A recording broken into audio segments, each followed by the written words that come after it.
সবাইকে সুপ্রভাত। Nalta Ahsania mission residential degree কলেজের পক্ষ থেকে অনলাইন ক্লাসে সবাইকে স্বাগত। আমি শুক্লা দাস, প্রভাষক, সমাজকর্ম। আমি আজ একাদশ শ্রেণীর ছাত্রছাত্রীদের সমাজকর্ম চতুর্থ পত্র থেকে জাকাত নিয়ে আলোচনা করব। অনেকটা সময় পার হয়ে গেছে, তোমরা ঠিক মতন ক্লাস করো, ক্লাস দেখো, না হলে দেখা যায় ক্লাসগুলো সম্পর্কে তোমাদের ধারণা তৈরি হবে না। তোমরা জানো সনাতন সমাজ কল্যাণমূলক কিছু প্রতিষ্ঠান রয়েছে বা বিষয় রয়েছে, যেরকম সনাতন সমাজ কল্যাণমূলক কি যেরকম দানশীলতা, তারপরে জাকাত, তারপরে সদকা, তারপরে দেবোত্তর প্রথা, এগুলো সবই সনাতন সমাজ কল্যাণমূলক কার্যক্রম। তা আমরা তার ভিতর থেকে আজকে জাকাত নিয়ে আলোচনা করব।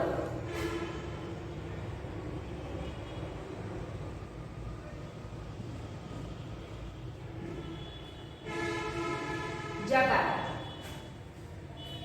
কোন কোন বইতে জয়াকারে যা কয়াকারে কা ত দেয়া আছে, আবার কোন কোন বইতে জয়াকারে যা কয়াকারে কা ত দেয়া আছে। তোমরা দুইটাই সঠিক মনে করবা, যেহেতু বইতে এভাবেই দেয়া আছে, আমি তাই দুইটাই লিখে দেখালাম। তাহলে আমরা আজকে আলোচনা করব কি জাকাত। জাকাত কি, তারপরে জাকাতের বিবরণের খাত এবং জাকাতের গুরুত্ব দেখে আমরা কতটুকু আলোচনা করতে পারি।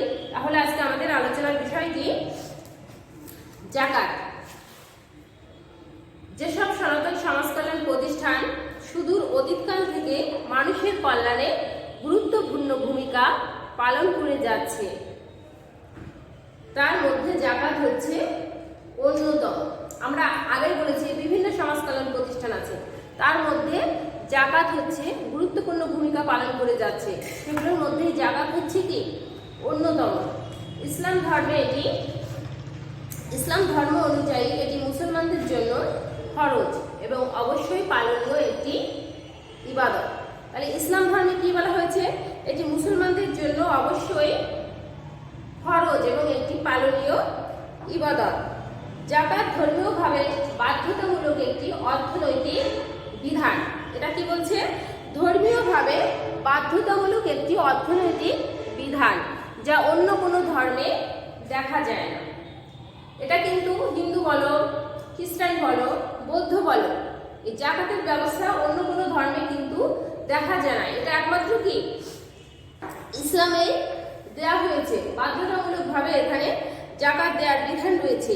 তাই ইসলামের অর্থনৈতিক ব্যবস্থা ও আধুনিক সমাজ কল্যাণে এর অবদান অত্যন্ত গুরুত্বপূর্ণ। ইসলামের 5টি মূল স্তম্ভের মধ্যে জাকাত হচ্ছে অন্যতম। ইসলামের 5টি মূল স্তম্ভ আছে, তার মধ্যে হচ্ছে কি জাকাত একটি অন্যতম। জাকাত একটি আরবি শব্দ যা জাকাত থেকে উদ্ভব। মানে জাকাত একটি কি শব্দ, আরবি শব্দ, এবং এটির উদ্ভব কোথা থেকে, জাকাত থেকে, এবং এর আবিধানিক অর্থ হলো পবিত্রকরণ বা বৃদ্ধি। এই বৃদ্ধি কথাটা কেন বলা হয়েছে, অর্থাৎ যারা দুস্থ দরিদ্র শ্রেণী আছে তাদেরকে কি করা হয়, জাকাত প্রদান করা হয়। জাকাত কেন প্রদান করা হয় তাদেরকে, অর্থাৎ তারা যাতে তাদের যে মৌল মানবিক চাহিদাগুলো আছে সেই মৌল মানবিক চাহিদাগুলো পূরণের মাধ্যমে এই যে তাদের অতিরিক্ত কিছু টাকা সঞ্চিত থাকবে, সেই সঞ্চয়ের মাধ্যমে কি করবে, তারা কোনো উন্নয়নমূলক কাজে যোগ দেবে। তাই এখানে বলা হয়েছে কি আবিধানিক অর্থ হচ্ছে কি একটি পবিত্রকরণ এবং বৃদ্ধি। তাই জাকাতের মাধ্যমে সম্পদ ও অর্থ ধনীদের কুক্ষিগত না হয়ে এটা কি বলছে, সমাজের দরিদ্র শ্রেণীর মধ্যে বিলিয়ে দিতে হবে। অর্থাৎ এই জাকাত যেটা, এই অর্থটা কি করবে, ধনীরা এই সম্পদকে কি করবে, কুক্ষিগত না করে কি করবে, আমাদের সমাজে যারা দুস্থ ও দরিদ্র শ্রেণী আছে তাদের মধ্যে কি করতে হবে, বিলিয়ে দিতে হবে বা ছড়িয়ে দিতে হবে। এ কারণে এই ব্যবস্থার নাম জাকাত। ইসলামী শরীয়ত অনুযায়ী জাকাতের মাধ্যমে একদিকে সমাজের দরিদ্র দুস্থ শ্রেণী কি হয়, স্বাবলম্বী হয়। অর্থাৎ জাকাত যখনই পায়, যারা দরিদ্র দুস্থ শ্রেণী আছে তাদের যে চাহিদাটা আছে সেই চাহিদা পূরণের মাধ্যমে তারা কি হয়, স্বাবলম্বী হওয়ার সুযোগ পায় এবং ধনীরা কি হয়, তাদের যে অর্থ সম্পদ আছে সেই অর্থ সম্পদ কি হয়, কুলুষতা মুক্ত হয়। এই জাকাত প্রদানের মাধ্যমে কি হয়, তাদের এই অর্থ সম্পদ কি হয়, কুলুষতা মুক্ত হয় বা পবিত্রতা পায়। তাই বলছে কি জাকাত সমাজের কি ভারসাম্য, জাকাতের মাধ্যমে সমাজের সম্পদের ভারসাম্য রক্ষিত হয়। অর্থাৎ এই জাকাত প্রদানের মাধ্যমে দেখা যায় সমাজে যারা ধনী আছে দরিদ্র আছে তাদের মধ্যে সুন্দর একটা সম্পর্ক সৃষ্টি হয়। এই সম্পর্ক সৃষ্টির মাধ্যমে কি হয়, সমাজের যে একটা ভারসাম্য, সমাজের ভারসাম্যটা কি হয়, রক্ষা হয়। তাই ইসলামী পরিভাষায় আমরা জাকাতের একটা সংজ্ঞা দেব। জাকাতের সংজ্ঞায় কি বলছে, ঋণ ও যাবতীয় প্রয়োজন নির্বাহের পর, কি বলছে, ঋণ এবং যাবতীয় প্রয়োজন নির্বাহের পর বা মিটানোর পর নিসাব অর্থাৎ কি 7.5 তোলা সোনা এবং 52.5 তোলা রূপা বা তার সমমূল্যের অর্থ সম্পদ যদি কোনো ব্যক্তির নিকট 1 বছর সঞ্চিত থাকে বা গচ্ছিত থাকে, তাহলে নির্দিষ্ট অংশ আল্লাহর নির্দেশিত পথে বাধ্যতামূলকভাবে ব্যয় করার বিধানই হচ্ছে জাকাত। তাহলে কি বলছে, নিসাব পরিমাণ অর্থ হচ্ছে কি 7.5 তোলা স্বর্ণ এবং 52.5 তোলা স্বর্ণ বা তার তত মূল্যের অর্থ কোনো ব্যক্তির নিকট 1 বছর যদি সঞ্চিত থাকে, অর্থাৎ কোনো ব্যক্তির নিকট যদি 1 বছর সঞ্চিত থাকে, তার নির্দিষ্ট অংশ আল্লাহর নির্দেশিত পথে বাধ্যতামূলকভাবে দান করার বিধানই হচ্ছে কি জাকাত। তাহলে জাকাত কি বলছে, এই হলো জাকাত। তাহলে জাকাত বিবরণের খাত এখন আমরা দেখব। জাকাত বিবরণের খাতগুলো কি কি?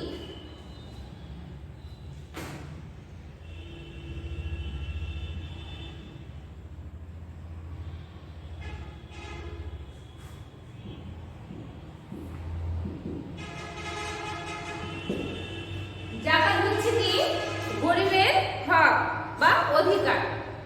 জাকাত হচ্ছে কি গরিবের হক বা অধিকার, তবে সব দরিদ্রই জাকাত পাওয়ার অধিকারী নয়। তবে সব দরিদ্রই কি জাকাত পাওয়ার অধিকারী নয়। ইসলামিক দৃষ্টিতে যারা জাকাত পাওয়ার অধিকারী তারা কে কে দেখো, অর্থাৎ জাকাত পাওয়ার অধিকারী ব্যক্তি কারা, বিবরণের খাত কি?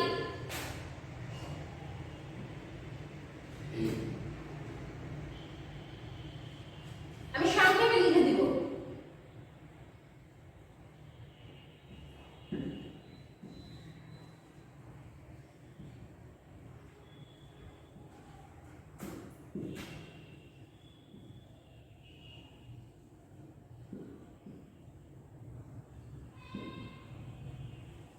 জাকাত আদায়কারী ব্যক্তি,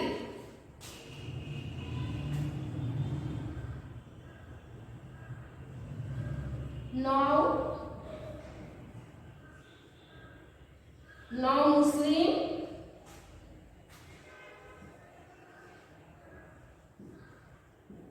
দাস দাসী,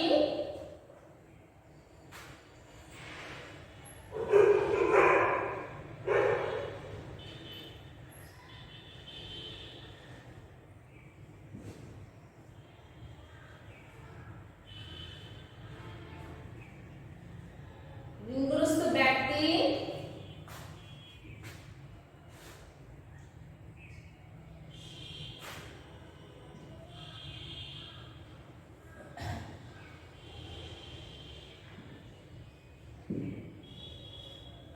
তাহলে কি বলছে,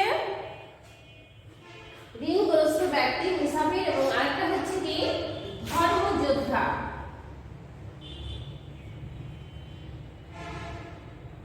ধর্মযোদ্ধা এই গেল জাকাত বিবরণের খাত। আমরা জানি জাকাত হচ্ছে কি গরিবের অধিকার এবং যারা জাকাত পাওয়ার অধিকারী তারা কে কে? প্রথম বলছি কি ফকির, মিসকিন, জাকাত আদায়কারী ব্যক্তি, মুসলিম, দাস দাসী, ঋণগ্রস্ত ব্যক্তি, মুসাফির, ধর্মযোদ্ধা। এরা হচ্ছে জাকাত পাওয়ার অধিকারী ব্যক্তি, অর্থাৎ এদেরকে জাকাত প্রদান করা হয়। তারপরে কি বলছে, অর্থাৎ সমাজে কারা কারা জাকাত পাওয়ার যোগ্য নয় বা জাকাত পাওয়ার অযোগ্য ব্যক্তি কারা?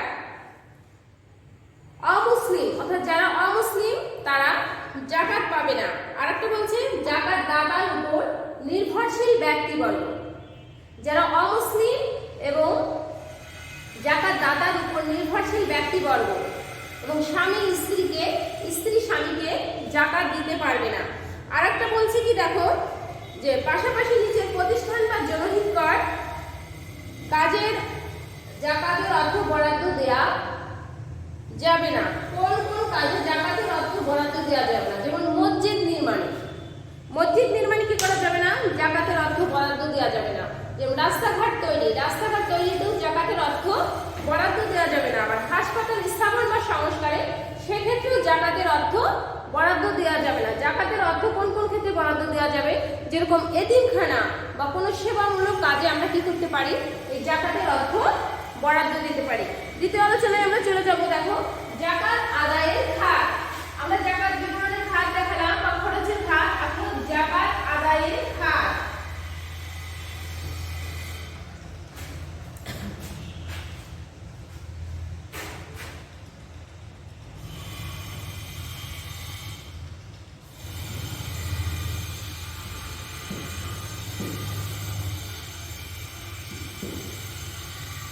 এগুলো জাকাত আদায়ের খাত। তাহলে কোন কোন ক্ষেত্রে জাকাত আদায় করা যাবে আমরা সেটা একটু দেখে যাই।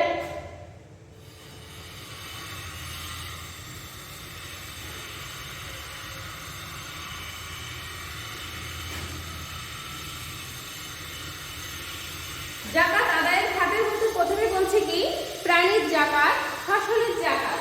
প্রথমটা বলছে কি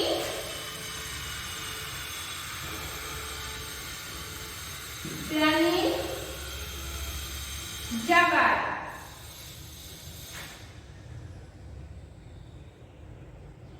ফসলের জাকাত, ব্যবসায়িক পণ্যের জাকাত।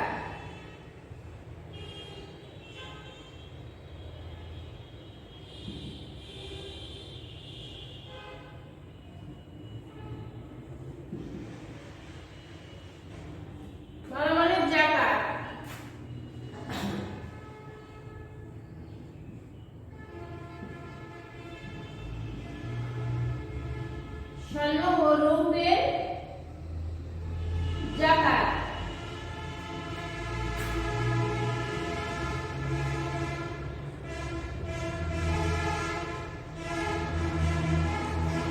কি বলছে? স্বর্ণ ও রৌপ্যের জাকাত। আরেকটা বলছে প্রাপ্ত খনিজ জাকাত, আরেকটা হচ্ছে ভিত্তার জাকাত।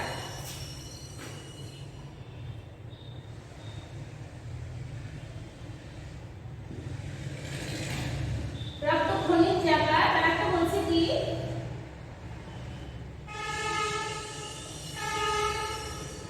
ভিত্তার জাকাত।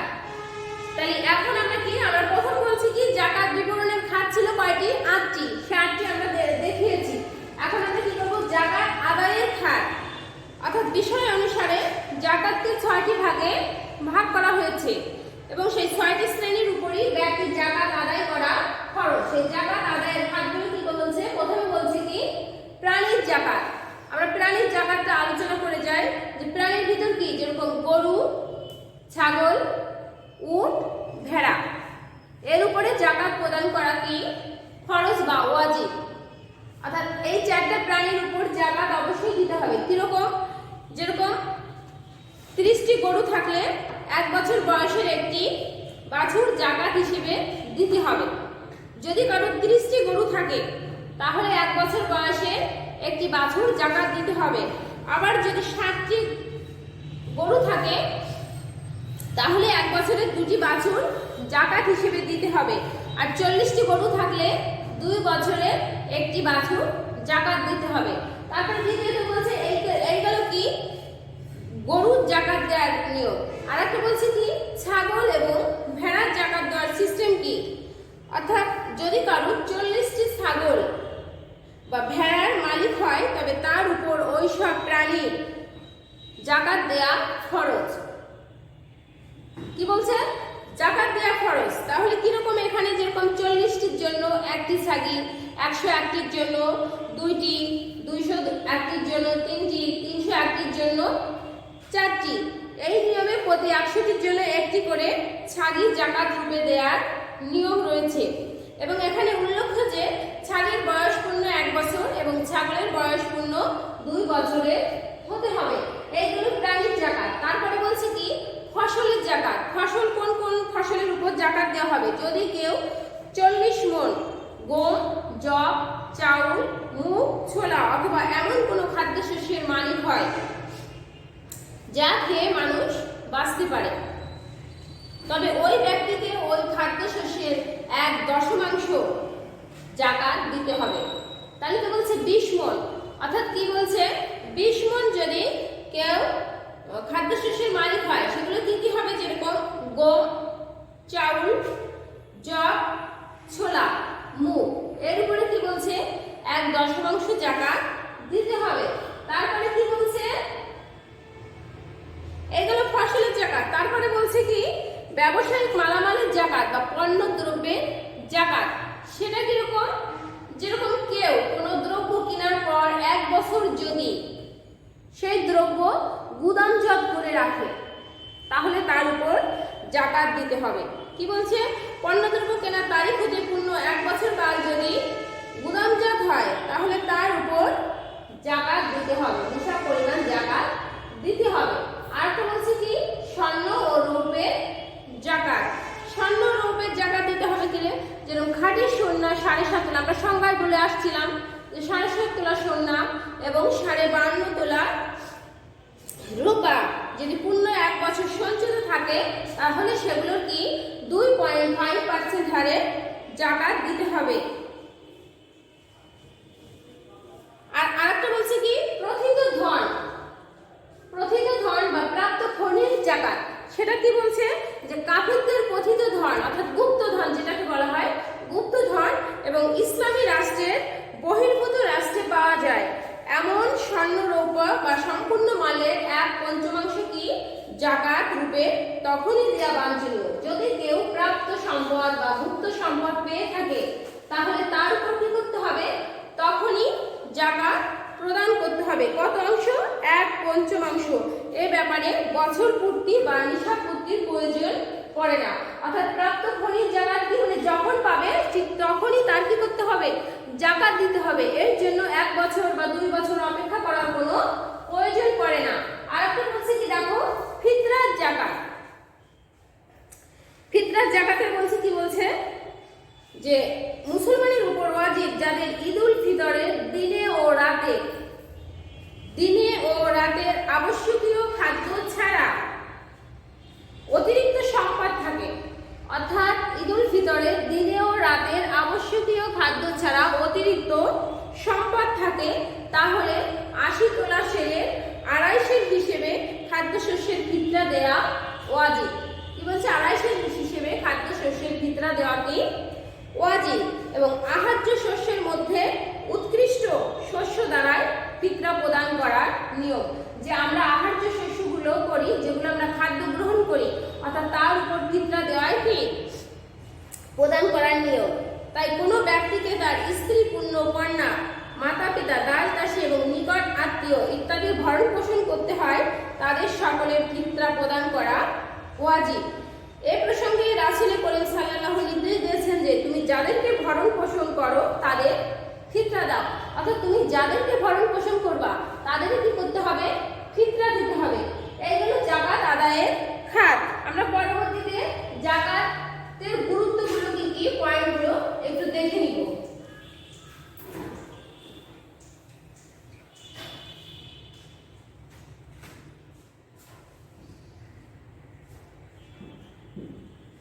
জাকাতের গুরুত্ব বা তাৎপর্য। আমরা জাকাতের গুরুত্ব বা তাৎপর্য শুধু পয়েন্টগুলো লিখে নেব। ঐক্য ও শৃঙ্খলা স্থাপন। ঐক্য ও শৃঙ্খলা।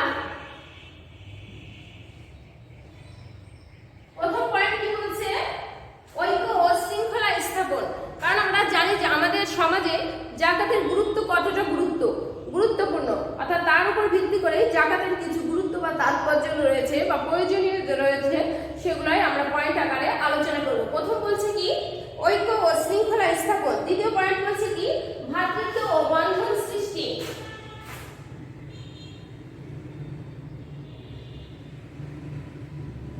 ভ্রাতৃত্ব ও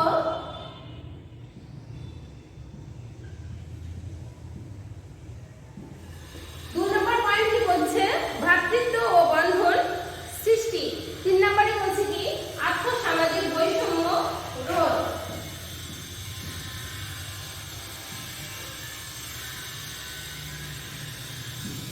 আর্থসামাজিক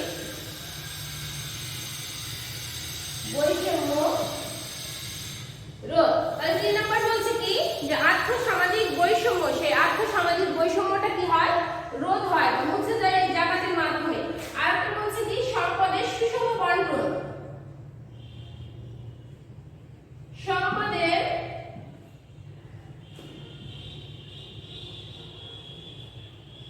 সম্পদের সুষম বন্টন এই জাকাত প্রদানের মাধ্যমেই, যে আমরা সংজ্ঞায় বলে আসি যে ধনীদের সম্পদ কি হয় এই জাকাত প্রদানের মাধ্যমে কুলুষতা মুক্ত হয় এবং গরিবরা কি হয় স্বাবলম্বী হওয়ার সুযোগ পায়। তাই এখানে বলা হয়েছে কি সম্পদের সুষম বন্টন। আর একটা বলছে কি সামাজিক সমস্যার সমাধান,